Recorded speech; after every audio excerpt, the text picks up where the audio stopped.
Chris Mackowski for Emerging Revolutionary War. I'm in Quincy, Massachusetts at the new Adams Hancock Commons, and there you can see my homeboy John Adams behind me. Most people know me as a Civil War guy and a Stonewall Jackson fanboy, but in fact I've got an incredibly powerful crush on John Adams, and I've come here to do a little research for a book I'm working on about Adams during the Revolution. And this new public memorial serves as a great little reminder of just how important Adams was. He was a delegate to the First and Second Continental Congresses, and at the Second Continental Congress he was the leading voice in favor of independence. He was called the Atlas of Independence and Colossus on the floor by his colleagues. After independence is declared, he's going to basically serve as a one-man War Department because he's going to be in charge of the committee that is handling all those arrangements between Washington and the Congress and the different colonies. It's a pretty lonely job because most of the top-tier talent has left the Continental Congress and gone back to the States, which is where all the action is. But Adams felt like he was obligated to stay and continue on with the effort. Eventually, Congress is going to send him to Europe, where he is going to have problems as a diplomat. He's not quite so smooth in the subtle arts of diplomacy, but he will help negotiate the treaty that will end the war, and eventually he'll earn his place as the second president of the United States. Of course, serving first as the first vice president of the United States under Washington for 8 years, serving under Washington's shadow. He admired Washington a great deal. But Washington's like, let's see which one of us is happier now that you get to be president. And of course, all the troubles that were bubbling up during the Washington administration come to a head during the Adams administration. And he does avoid war with France, which he says is one of his proudest achievements. Walks a very fine line, but that alienates him from members of his Federalist Party.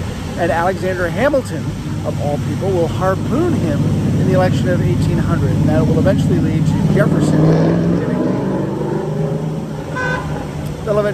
Jefferson getting the presidency, and Jefferson sees that as the second American Revolution.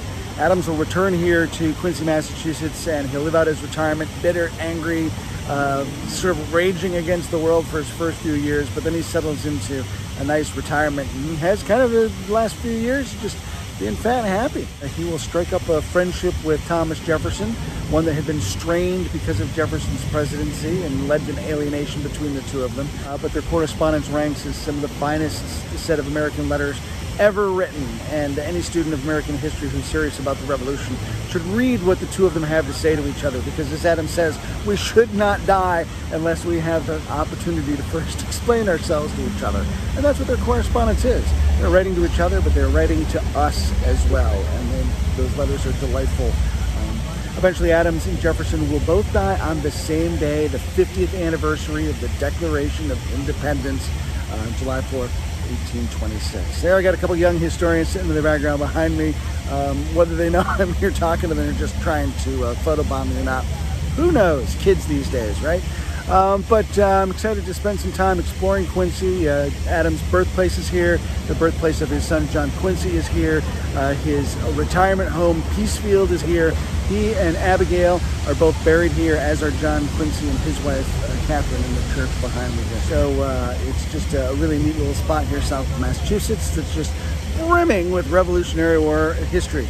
I haven't even touched on the John Hancock stuff, but because I'm here to pay tribute to my boy, I'm going to leave it at that. Oh, but I would be remiss if I didn't mention there was a great little memorial to Abigail Adams here as part of the Commons. It's right next to the Unitarian Church where Adams and Abigail are both buried, as well as John Quincy and Catherine Louisa. There are some tablets here with some great quotes on it, particularly underlining her point to her husband to remember the ladies, and that they too were going to be free and independent as a result of this great break from Great Britain too. So there would not be an America if it wasn't for Abigail Adams. She was that central in her husband's thinking, an equal partner in their marriage and relationship, both personally, emotionally, politically. She bore some great sacrifices on behalf of the nation so that her husband could serve, and we owe her a great debt, so it's neat that she is honored here. And one of the things I really like about this particular statue is it shows her sending a letter to her husband. Talk about the correspondence between Adams and Jefferson, but the correspondence between Adams and Abigail was equally wonderful and saucy and fun and deep and meaningful, well worth a read. I'm Chris Mackowski for Emerging Revolutionary War. We'll see you online and on the battlefield.